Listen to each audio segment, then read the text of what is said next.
আল্লাহ সুবহানাহু ওয়া তাআলার দরবারে আর লাখ কোটি শুকর যে আল্লাহ রাব্বুল আলামিন আমাকে আপনাকে বিশ্ব নবী হায়াতুন নবী জিন্দা নবী আকাই নামদার তাজদার মদিনা সরকার দো আলম সৈয়দুল মুরসালিন খাতামুন নবীন আশরাফুল মখলুকাত খাতামুন নবীন আকাই নামদার তাজদার মদিনা জনাব মুহাম্মদুর রাসূলুল্লাহ সাল্লাল্লাহু আলাইহি ওয়াসাল্লামের উম্মত বানিয়ে মুসলমানের ঘরে ইমানি হালাতে প্রেরণ করেছেন। এজন্য আরেকবার বলি আলহামদুলিল্লাহ। আমি পবিত্র শিবানী কোরআনে পাক থেকে দুইটি আয়াত তেলাওয়াত করেছি। অল্প সময়ের ভিতরে নবীজির আদর্শ, নবীজির সিরাত, নবীজির সৌরাত নিয়ে ইনশাল্লাহ আলোচনা করা হবে। গত জুমায় আলোচনা করা হয়েছিল, তার আগের জুমায় আলোচনা হয়েছে, এরপরেই গত সোমবারেও আলোচনা হয়েছে বিশ্বনবীর শানে। এই মাস ভোরেই বিশ্বনবীর শানে আলোচনা করা হবে। নবীজির জীবনের দুইটি দিক, নবীজির জীবনের দুইটা দিক, একটা হলো সিরত, একটা হলো কি সিরত, আর একটা হচ্ছে সৌরাত। একটা হলো কি সৌরাত, আর একটা হলো সিরাত। এক একটা এক এক রকম। সিরত এটা হচ্ছে অনুকরণীয়, কি হলো অনুকরণীয়, আর সৌরাত হলো প্রশংসনীয়। আল্লাহ পাক রব্বুল আলামিন আল্লাহ তাআলা তার বন্ধুকে কেমন বানাইছেন, আগে পরের সিগন্যালগুলো কি, আসার পরে কি সিগন্যালগুলো দিয়েছেন, কি অলৌকিক ঘটনা ঘটেছেন, এবং নবীজির আকৃতি, নবীজির গঠন, নবীজির চেহারা, নবীজির ওয়াল বডির সব কিছু অ্যাড্রেস সহকারে বর্ণনা করা, এটা হচ্ছে কি সৌরত। এটা হচ্ছে কি সৌরত। আর একটা হচ্ছে সিরত, যেটা নবীজি সাল্লাল্লাহু আলাইহি ওয়াসাল্লাম 63 বছর জিন্দেগিতে কাজে কর্মে সবকিছু বাস্তবায়িত করে রেখে গিয়েছেন। যা হোক, শামালের তিরমিজির হাদিস যখন আমরা পড়তাম, হাদিসের ভিতর আমরা দেখতাম যে হাদিস যখন পড়তাম তখন হৃদয়ের আয়নায় একটা অবয়ব দাঁড় করে নিতাম। হৃদয়ের আয়নায় একটা অবয়ব দাঁড় করে নিতাম, একটা আকৃতি মনে মনে ভাসিয়ে নিতাম। চাইতাম আমিও যদি এমন হতাম, কিন্তু যা হবার নয়। কিন্তু কি যা হবার নয়। বিশ্বনবীকে যেরম বানাইছেন সেরকম আমরা হব, হব না, হবার নয়। তিনি ছিলেন মধ্যম আকৃতি। আমার আপনার নবী বিশ্বনবী মুহাম্মদুর রাসূলুল্লাহ সাল্লাল্লাহু আলাইহি ওয়াসাল্লাম, তিনি ছিলেন মধ্যম আকৃতির একজন সুঠম দেহের অধিকারী একটি মানুষ। তার মাথার চুলগুলো ছিল কোকড়া কোকড়া, অর্থাৎ হালকা হালকা কোকড়া ছিল। বিশ্বনবী মুহাম্মদুর রাসূলুল্লাহ সাল্লাল্লাহু আলাইহি ওয়াসাল্লাম চুলগুলো তার ঘাড় পর্যন্ত প্রলম্বিত, হালকা হালকা কোকড়ানো ছিল। তিনি চুলের ভিতর যখন তল দিয়ে হাসরাইতেন তখন মনে হতো ঋধুবন্ধ ঢেউ দেখা যায়। কপাল ছিল চওড়া, যে কপালটা ছিল আমার আপনার যে কপালটা, বিশ্বনবীর কপালটা ছিল চওড়া চওড়া। ভুরুগুলো ছিল জোড়া ভুরু, ধনুকের মতন বেঁকা।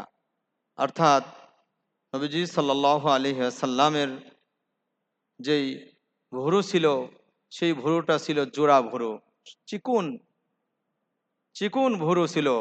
বিশ্বনবী মুহাম্মদুর রাসূলুল্লাহ সাল্লাল্লাহু আলাইহি ওয়াসাল্লামের আকৃতি কেউ ধারণ করতে পারে নাই, আর পারবেও না, কশ্চিন কালেও না। বিশ্বনবী মুহাম্মদুর রাসূলুল্লাহ সাল্লাল্লাহু আলাইহি ওয়াসাল্লামের চোখের পাতাগুলো ছিল ফুটন্ত গোলাপের গোলাপের গোলাপি রঙের, এক একটি পাতা পাপড়ির মতো। তিনি যখনই পলক ফেলতেন মনে হতো মৃদুবন্ধ ঢেউ দেখা যায়, গোলাপ পাপড়ির মতো ঢেউ দেখাচ্ছে। চোখের সাদা অংশটুকু ছিল রক্তিম অবসাদা। নবীজি সাল্লাল্লাহু আলাইহি ওয়াসাল্লামের যে চোখের মণিটা ছিল রক্তিম আভা সাদা, রক্তিম আভা সাদা অংশটুকু ছিল রক্তিম আভা সাদা, কালো অংশটুকু ছিল কৃষ্ণ কালো। নবীজি সাল্লাল্লাহু আলাইহি সাল্লামের যে চোখের ভিতর যে কালো অংশটুকু ছিল সেটা ছিল কৃষ্ণ কালো, অর্থাৎ এত সুন্দর ছিল যে দেখতেই খালি ইচ্ছা করে, দেখতেই কি ইচ্ছা করে। তার নাকটা ছিল খাড়া, নাকের ছিদ্রগুলো ছিল ছোট ছোট, নাকের ছিদ্রগুলো ছিল কি ছোট ছোট, নাকের নিচেই ছিল সরু চিকুন গোফ, গোফের নিচে গোলাপি রঙের ঠোঁট, যার ঠোঁটগুলো যখনই মুস্কি হাসতো গোটা পৃথিবীর মানুষ অবাক বিস্ময় দেখতো, গোটা পৃথিবী যেন বিজলি চমকাচ্ছে। তিনি যখনই বা রাস্তা দিয়ে হেঁটে যেতেন, 1 মাস পর্যন্ত সাহাবারা বলতেন যে নবীজি সাল্লাল্লাহু আলাইহি ওয়াসাল্লাম যখন রাস্তা দিয়ে হেঁটে যেতেন 1 মাস পর্যন্ত তার যে ঘ্রাণ, এই ঘ্রাণ আমরা অনুভব করতাম। সুবহানাল্লাহ। উম্মাহাতুল মুমিনিন মা আয়েশা সিদ্দিকা রাদিয়াল্লাহু তাআলা আনহা উনি বলতেছেন যে নবীজি যখন বাহিরের থেকে যখন ঘরে আসতো, তখন ওনার কপালের উপর ঘাম বেয়ে বেয়ে পড়তো, কেমন যেন বিজলি চমকাইতেছেন। উম্মাহাতুল মুমিনিন তারা বলতেছেন আমরা ছোট ছোট শিশি এরকম ভাবে ধরে রাখতাম, আর ধরে রেখে আমরা যখন নবীজি আমার ঘরে আসতো, তখন ওই যে নবীজির যেই ঘাম মোবারক ছিল, এই ঘাম মোবারকের শিশির ভিতরে ভরে রাখতাম। কখনই বা যখন ঈদের সময় আসতো, কোনো অনুষ্ঠানের সময় আসতো, তখন আমরা এই ঘামটুকু আমরা আতর হিসেবে ব্যবহার করতাম। সুবহানাল্লাহ। আতর হিসেবে কি করতেন? ব্যবহার করতেন। নবীজি সাল্লাল্লাহু আলাইহি ওয়াসাল্লাম 40 দিন পর্যন্ত যে জায়গাতে হেঁটে যেতেন, 40 দিন পর্যন্ত যেখানের সুঘ্রাণ পাইতো, নবীজি সাল্লাল্লাহু আলাইহি ওয়াসাল্লাম আতর হিসেবে ওনার যেই ব্যবহার করা হতো, অর্থাৎ যে নবীজির সূরত ধারণ করা কোনো মানুষের সাধ্যের বাহিরে, কোনো মানুষ যদি চেষ্টা করলেও এই সূরত ধারণ করতে পারবে না। কিন্তু তার সিরত অনুকরণীয়, তার সিরত হচ্ছে কি অনুকরণীয়, অনুপম আদর্শ। তিনি ছিলেন ওমা আরসালনাকা ইল্লা রাহমাতাল লিল আলামিন। নবীজি সাল্লাল্লাহু আলাইহি ওয়াসাল্লাম ছিলেন আমার আপনার জন্য এই ধরনের জন্য রহমত। তিনি ছিলেন রহমত গোটা ধরনের জন্য। যেমন করে আল্লাহ তাআলা বলেছেন ফাবিমা রাহমাতিন মিনাল্লাহি লিনতা লাহুম ওয়ালাউ কুনতুম ফাজ্জান গালিদান কলব। আল্লাহ পাক রব্বুল আলামিন অপর আয়াতের ভিতর তিনি বলতেছেন তিনি এসেছিলেন এমন করে যেমন তাকে পাঠানো হয়েছিল। আল্লাহ নিজেই বলেছেন লাকাদ কানা লাকুম ফি রাসূলিল্লাহি উসওয়াতুন হাসানা। আল্লাহ তাআলা তাকে পাঠাইছেন আমার আপনার জন্য। তিনি ছিলেন মডেল। তিনি ছিলেন কি? মডেল। তিনি ছিলেন আইডন। তিনি ছিলেন আইকন।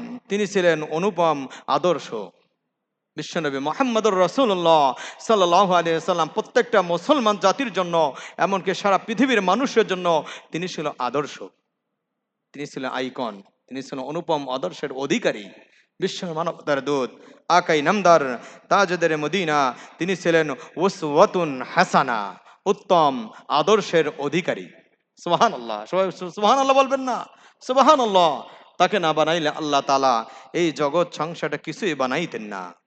আল্লাহ তাআলা তিনি আরো বলেন যে তিনি গোটা মানুষ জাতির জন্য সকাল থেকে সন্ধ্যা পর্যন্ত, সকাল থেকে সন্ধ্যা, রান্নাঘর থেকে সংসদ ভবন, তার জীবনের ব্যক্তি জীবন, পারিবারিক জীবন, তার সামাজিক জীবন, তার রাষ্ট্রীয় জীবন, অর্থনৈতিক জীবন, ইন্টারন্যাশনাল জীবন, আল্লাহ রাসূল সাল্লাল্লাহু আলাইহি সাল্লাম তার ছিলেন রিলেশন, সকল ক্ষেত্রে তিনি ছিলেন আদর্শ, তিনি ছিলেন মডেল, তিনি ছিলেন আইকন।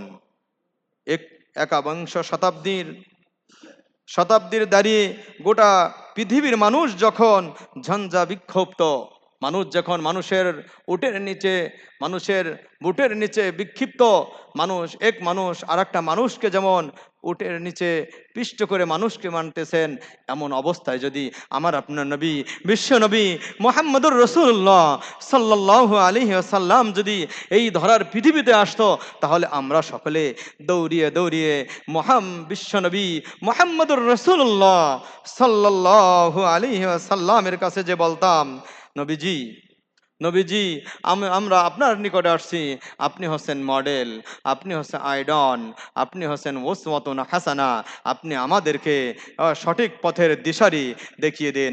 আমরা আর এরকমভাবে মানুষের বুটের নিচে চড়তে চাই না, আমরা চাই ওসওয়াতুন হাসানা, আপনার সংস্পর্শ থেকে, আপনার মহাব্বতে থেকে, আপনার আদর্শে আদর্শবান হয়ে আপনার সাথে জান্নাতের পথে ক্ষতি চাই। সুবহানাল্লাহ। এই জন্য তিনি হযরত আকবর বলতেন যে উদখুলু ফিস সিলমি কাফা। আল্লাহ নবী, বিশ্বনবী বলেন যে হে আমার উম্মতেরা, তোমরা পরিপূর্ণভাবে ইসলামের ভিতরে দাখিল হয়ে যাও। তোমরা যদি দ্বীন ও দুনিয়া, আখিরাত এবং দুনিয়া যদি তোমরা পাইতে চাও, তাহলে তোমরা উদখুলু ফিস সিলমি কাফা, তোমরা পরিপূর্ণ মুসলমান হয়ে যাও এবং পরিপূর্ণ মুসলমান হয়ে তোমরা ইসলামের ছায়াতলে চলে আসো। আল্লাহ নবী, বিশ্বনবী মুহাম্মদ রাসূলুল্লাহ সাল্লাল্লাহু আলাইহি সাল্লাম যদি এমন আমার কথা হতো, কোরআনের কথা, ওয়ামান আহসানু কাওলাম মিম্মান দাআ ইলাল্লাহি ওয়া আমিলা সালিহান ওয়া ক্বালা ইন্নানি মিনাল মুসলিমিন, আমাদের তাকিদ যদি এমন হতো উদখুলু ফিস সিলমি কাফা, ইসলামে পরিপূর্ণভাবে তোমরা চলে আসো। এজন্য ভাইরা আমার, আমরা সেই নবীর আদর্শবান হতে চাই। কি বলেন? নবীজির আদর্শবান হইতে চাই। নবীজি কেমন ছিল? আমি তো বলছি যে নবীজির চোখ ছিল কেমন, নবীজির ভুরু ছিল কেমন, এমনকি নবীজি যখন মুচকি হাসতো তখন কেমন যেন পৃথিবীর মানুষ, হ্যাঁ, এরকম ভাবে চাঁদের থেকে সুন্দর এমন একটা জিনিস তারা এরকম ভাবে অবলোকন করতে পারতো, তারা অনুভব করতে পারতো। সুবহানাল্লাহ। কেমন যেন মুক্তার দানাগুলো ভেসে ভেসে আসতেছেন। সুবহানাল্লাহ। নবীজি সাল্লাল্লাহু আলাইহি ওয়াসাল্লাম যখন হাঁটতেন, কেমন যেন উপর থেকে নিচে যেরকম ভাবে নামি আমরা আস্তে আস্তে, যেরকম সিঁড়ির উপর থেকে আস্তে আস্তে নামি, এরকম ভাবে আস্তে আস্তে বিশ্বনবী মুহাম্মদ রাসূলুল্লাহ সাল্লাল্লাহু আলাইহি ওয়াসাল্লাম আস্তে আস্তে হাঁটতেন। আর এরকম যখন সরজমিনে হাঁটাচলা করতেন, বিশ্বনবী মুহাম্মদুর রাসূলুল্লাহ সাল্লাল্লাহু আলাইহি ওয়াসাল্লাম কেমন যেন এরকম ভাবে মাটিতে ঠিকও পাইতো না, মাটি এরকম ঠিকই পাইতো না যে বিশ্বনবী হাঁটতেছেন। নবীজি সাল্লাল্লাহু আলাইহি ওয়াসাল্লামের হাত মোবারক ছিলেন স্বাভাবিক। নবীজি ছিল বেশি খাটোও ছিল না, বেশি বেটেও ছিল না, বেশি লম্বাও ছিল না, মধ্যম আকৃতির একজন সুঠম দেহের অধিকারী ছিলেন বিশ্বনবী মুহাম্মদুর রাসূলুল্লাহ সাল্লাল্লাহু আলাইহি ওয়াসাল্লাম। বিশ্বনবী মুহাম্মদ সাল্লাল্লাহু আলাইহি সাল্লাম, ওনার হাতের আঙ্গুল ছিল বেশি লম্বাও ছিল না, বেশি ইয়েও ছিল না, হাতের পাঞ্জাগুলো ছিল একেবারে গোশে পরিপূর্ণ। বিশ্বনবী মুহাম্মদ সাল্লাল্লাহু আলাইহি সাল্লাম যখন হাঁটতেন, ওনার পায়ের গোছা ছিল থোড়া, অর্থাৎ নবীজি সাল্লাল্লাহু আলাইহি সাল্লাম যে পাটা ছিল, এই পায়ের থোড়াটা ছিল মোটা, ওনার পায়ের পাতা ছিল গোস্ত পরিপূর্ণ ছিল। এমন সুন্দর চেহারার অধিকারী আল্লাহ তাআলা এই জগতের ভিতর আর কাউকে বানান নেই। সুবহানাল্লাহ। এমনকি হাদিসে বেদরা আসছে, বিশ্ব নবীকে আল্লাহ তাআলা চন্দ্র সূর্যের থেকে বেশি সৌন্দর্যের অধিকারী দিয়ে আল্লাহ তাআলা এই ধরনের জন্য, এই পৃথিবীর জন্য আল্লাহ তাআলা প্রেরণ করছেন। সুবহানাল্লাহ। তিনি ছিল আমাদের আদর্শ। তিনি হলেন কি? আমাদের আদর্শ। নবীজির চেহারা মোবারক ছিল, নবীজির চেহারা মোবারক ছিল সুন্দর আকৃতির। এত সুন্দর চেহারার আকৃতি মানুষ কোনোদিন দেখে নাই। উম্মাহাতুল মুমিনিন আয়েশা সিদ্দিকা রাদিয়াল্লাহু তাআলা আনহা বলতেছেন যে ইউসুফ আলাইহিস সালাতু ওয়াস সালামের সময় যেমন ইউসুফকে দেখে কত মহিলারা কাটতে দেছে আপেল, কিন্তু কেটে ফেলাইছে হাত। আজকে যদি ওই সমস্ত মহিলারা যদি থাকতো, তাদের হাতে যদি একটা ছুরি দেওয়া হতো আর একটা আপেল দেওয়া হতো, তাহলে এই সমস্ত মহিলারা আপেল তো দূরের কথা, তাদের কলিজা পর্যন্ত কেটে দিত। সুবহানাল্লাহ। অর্থাৎ এমন সুন্দর যে অধিকারী ছিলেন আমার আপনার নবী, বিশ্ব নবী, দয়ার নবী, আকাই নামদার তাজদের মদিনা জনাবে মুহাম্মদুর রাসূলুল্লাহ সাল্লাল্লাহু আলাইহি ওয়াসাল্লাম। সেই নবীর উম্মত আমরা। সেই নবীর উম্মত কারা? আমরা। উম্মাহাতুল মুমিনিন আয়েশা সিদ্দিকা রাদিয়াল্লাহু তাআলা আনহা বলতেছেন, ও মায়েরা, তোমরা তোমরা ভবিষ্যতে যারা আসবা, তোমরা নবীজির আদর্শ, তোমাদের গর্ভে যখন সন্তান আসবে, তোমরা নবীজির আদর্শ, নবীজির জীবনী পড়বা, নবীজির অবয়ব, নবীজির আকৃতি, নবীজি কেমন ছিল, নবীজি কেমন সৌন্দর্যের অধিকারী ছিল, এইগুলো তোমরা শামাইল তিরমিজি খুলে তোমরা দেখবা যে তোমরা নবীজি সাল্লাল্লাহু আলাইহি ওয়াসাল্লাম কেমন দেহের অধিকারী ছিলেন, কেমন সৌন্দর্যের অধিকারী ছিলেন। এখন যদি আমার মায়েদেরকে বলি যে আপনারা আপনারা যখন বাচ্চা পেটে আসবে তখন আপনারা কোরআন শরীফ তিলাওয়াত করবেন, কোরআন শরীফ তিলাওয়াত করবেন, প্রত্যেক মাসে এক একটা সূরা আছে, প্রত্যেক মাসে এক একটা করে সূরা আছে। এই সূরাটা যদি কেউ কোনো মায়েরা যদি আমল করতে পারে, এর পাশাপাশি যদি শামাইল তিরমিজি অর্থাৎ বিশ্বনবী মুহাম্মদুর রাসূলুল্লাহ সাল্লাল্লাহু আলাইহি ওয়াসাল্লামের যে আদর্শ, ওনার যেই জীবনী, ওনার যে আকৃতি, এগুলো যে মায়েরা যদি পড়ে, তাহলে এই যে যেই সন্তানটা তার পেটে আসবে, অবশ্যই আল্লাহ তাআলা তার গুণাবলী এই সন্তানের ভিতরে ঢুকিয়ে দিবে। সুবহানাল্লাহ। কিন্তু আজ আমার মায়েরা কি করে? স্টার জলসা, জি বাংলা, যত খারাপ পণ্যগুলো আছে, পর্নোগ্রাফি আছে, তাই আমার মায়েরা দেখে। এই জন্য মায়েরা সন্তান যখন দুনিয়া আসে তখন কথা শুনে না। মায়েরা আজ আর একটা কথা বলি, মায়েরা আজ কি করে জানেন? মায়েরা আজ তাদের ফিটনেস নষ্ট হয়ে যাবে বলে বাচ্চাকে দুধ পান করায় না। মায়েরা, আমরা দুধ পান করেছি, আমাদের মায়ের মায়ের কথা মনে পড়লে হৃদয়ে মানায় না। মায়ের কথা যখন মনে পড়ে তখন আমাদের চোখ থেকে অবিকল পানি চলে আসে। কিসের কারণে জানেন? মার কাছ থেকে আমরা পরিপূর্ণভাবে দুধ পান করেছি, এই জন্য মাকে আমরা ভুলতে পারি না। আজ আমার আপনার সন্তান কিসের জন্য ভুলে যাচ্ছে আমাকে আপনাকে? একটা কারণ হচ্ছে, সেটা হচ্ছে যে আপনি আপনার ফিটনেস নষ্ট হয়ে যাবে বলে আপনার সন্তানকে আপনি দুধ পান করাইতেছেন না। কত শুনি এলাকার ভিতরে থেকে যে হুজুর, আমার বৌমা আমার নাতিকে এরকম দুধ পান করায় না, আমার সন্তান আসছে দুনিয়ায়, আমার স্ত্রী আমার সন্তানকে দুধ পান করান না, তার ফিটনেস নষ্ট হয়ে যাবে। অথচ আল্লাহ রসুল সাল্লাল্লাহু আলাইহি ওয়াসাল্লাম মুসলিম জাহানকে যখন দুনিয়ায় প্রেরণ করছেন, মা জাতিকে যখন দুনিয়ায় প্রেরণ করছেন, যখন তার পেটে সন্তান দেন, সন্তান যখন 6 মাস 7 মাস যখন হয়ে যায়, তখন আল্লাহ তাআলার কুদরতের মাধ্যমে ওই মায়ের স্তনের ভিতর আল্লাহ তাআলা কুদরতের একটা পানি বের করে দেন, অর্থাৎ দুধ বের করে দেন। সুবহানাল্লাহ। যা আগে পরে কোনো সময় আসে না। কিন্তু এই নিয়ামতটা আল্লাহ তাআলা এই বাচ্চার জন্য দিয়েছেন, এই জন্য মায়েরা, যদি আপনারা আজ সন্তানকে যদি তার অধিকার থেকে বঞ্চিত করেন, কালকে আপনার সন্তান আপনার অধিকার থেকে বঞ্চিত করবেন, এটা আপনি জেনে রেখেন। যাই হোক, বিশ্বনবী মুহাম্মদ সাল্লাল্লাহু আলাইহি সাল্লামের উম্মত আমরা, এই ধরনেরতে আমরা আসছি সেই বিশ্বনবীর উম্মত হয়ে, কিন্তু কি করতে পারতেছি? বিশ্বনবীকে চিনতেছি না, বিশ্বনবীর আদর্শকে চিনতেছি না। বিশ্বনবী 63 বছর বয়সে কিভাবে জিন্দিগি করছেন। উনি রাষ্ট্রীয় জীবন, পারিবারিক জীবন, উনি ইন্টারন্যাশনাল জীবন, ওনার সমস্ত যত দিক ওনার আছে, সমস্ত দিক থেকে আল্লাহ নবী বিশ্বনবী ছিলেন মডেল, আইকন। কিন্তু আমরা কি করি?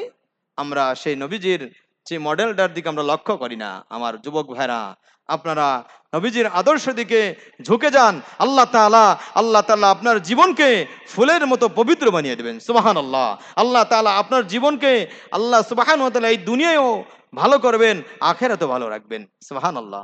এই জন্য নবীজির আদর্শকে বাস্তবায়িত করতে হবে। নবীজির নাম নিয়ে যদি কোনো মানুষ যদি এরকম ভাবে বিকৃতি করে, কোনো কটূক্তি করে, আমরা মুসলমান জাতি সেই সময় বসে থাকবো না, সঙ্গে সঙ্গে প্রতিহত করবো ইনশাআল্লাহ। পর্বত ইনশাআল্লাহ, ইনশাআল্লাহ সকলে করব। একদিন সাহাবায়ে কেরাম রাদিয়াল্লাহু তাআলা আনহুম আজমাইন বসে আছেন, কি যেন বলা বলি করতেছেন। আল্লাহ নবী, বিশ্ব নবী মুহাম্মদ সাল্লাল্লাহু আলাইহি ওয়াসাল্লাম চলে আসছেন। চলে আসার পরে বলতেছেন, হে আমার সাহাবারা, তোমরা কি বলা বলি করতেছো? তখন বলতেছেন, আল্লাহ রাসূল, আপনাকে তো আল্লাহ তাআলা অনেক কিছু দান করেছেন, কিন্তু আল্লাহ তাআলা তার এক নবীকে খলিল বানিয়েছেন, বন্ধু বানিয়েছেন। আল্লাহ নবী, বিশ্ব নবী মুহাম্মদুর রাসূলুল্লাহ সাল্লাল্লাহু আলাইহি ওয়াসাল্লাম বলতেছেন, ও আমার সাহাবারা, তোমরা কি জানো খলিলুল্লাহ অর্থ আল্লাহর বন্ধু, আর হাবিবুল্লাহ আল্লাহর বন্ধু, কিন্তু পার্থক্য আছে এর ভিতরে। খলিলুল্লাহ আল্লাহর বন্ধু, আর হাবিবুল্লাহ আল্লাহর বন্ধু। আল্লাহ তাআলা খলিলুল্লাহ উপাধি দিয়ে তার কাছ থেকে সবকিছু নিয়ে গেছেন, তার সন্তান সন্ততি, পরিবার পরিজন, তার সবকিছু আল্লাহ তাআলা নিয়েছেন। কিন্তু আল্লাহ তাআলা আমাকে কি দিয়েছেন জানেন? আল্লাহ তাআলা আমাকে সবকিছু দিয়েছেন, এমনকি বলেছেন, "রে বন্ধু, তুমি যদি চাও তাহলে উহুদ পাহাড় তোমার জন্য স্বর্ণে পরিণত করে দেবো।" সুবহানাল্লাহ। শুধু তাই নয় বন্ধু, তুমি যদি চাও চাঁদকে তুমি ইশারা করবা, সঙ্গে সঙ্গে দ্বিখণ্ড করে দেবো। সুবহানাল্লাহ। তুমি যদি চাও যে তুমি মক্কায় বসে দোয়া করবা, হযরত আবু হুরায়রা রাদিয়াল্লাহু তাআলা আনহুর মায়ের জন্য, তুমি দোয়া করতে দেরি, ওই আবু হুরায়রা তার মায়ের কাছে যাওয়ার আগে আমি আল্লাহ তাআলা তার মায়ের কাছে হিদায়াত পৌঁছে দেব। সুবহানাল্লাহ। তুমি ইশারা করবা, সবকিছু হয়ে যাবে। তুমি ইশারা করবা আসমানের দিকে, আসমানের দিকে তো ইশারা করবা, বৃষ্টি হচ্ছে না, সঙ্গে সঙ্গে বৃষ্টি বর্ষিত করাই দেব। সুবহানাল্লাহ। অর্থাৎ নবীজি ছিল আল্লাহর হাবিব। নবীজি ছিল কি? আল্লাহর হাবিব। আকাই নামদার তাজদের মদিনা জনাবে মুহাম্মদুর রাসূলুল্লাহ সাল্লাল্লাহু আলাইহি ওয়াসাল্লাম। এইজন্য ভাইরা আমার, কয়েকটা আয়াত তেলাওয়াত করছিলাম, কিন্তু সবকিছু বলতে সময় পেলাম না, 15 বেজে গেছে। ইনশাআল্লাহ, ইনশাআল্লাহ আগামী জুমায় নবীজির এই যে আকৃতি নিয়ে আলোচনা করলাম, আরো যেটুকু বাকি আছে, নবীজির সিরাত নিয়ে আলোচনা হবে আগামী জুমায়। সবাই একটু আগে আগে আসার চেষ্টা করব, কারণ সিরাত আজকে তো একটু সংক্ষেপে শেষ করলাম, আরো অনেক রয়ে গেছে। নবীজি কেমন ছিল, নবীজি কেমন ই করতেন, ওনার পা হাত পাও কেমন ছিল, সবকিছু বলতে পারলাম না। হ্যাঁ, কিন্তু আগামী জুমায়, আগামী যে সংক্ষিপ্ত আজকে শেষ করলাম, আগামী জুমায় নবীজির সিরাত, এই সিরাত বলতে বলতে শেষ হয়ে যাবে। খালি শুনবেন আর শুনবেন, আর খালি মনে থাকবে আর শুনি আর শুনি। এজন্য সবাই নবীজির সিরাত কিনে আমরা সকলে এরকম ভাবে পড়ব, উপন্যাস না পড়ে আমরা নবীজির সিরাত পড়বো ইনশাআল্লাহ। আল্লাহ তাআলা আমাদের সকলকে, আমাদের সকলকে নবীজির সিরাত, নবীজির সূরাত, নবীজির আদর্শবান হয়ে, নবীজির আখলাকে আখলাকবান হয়ে আমাদের সকলকে জীবন গড়ার তৌফিক দান করে, বলে আমিন।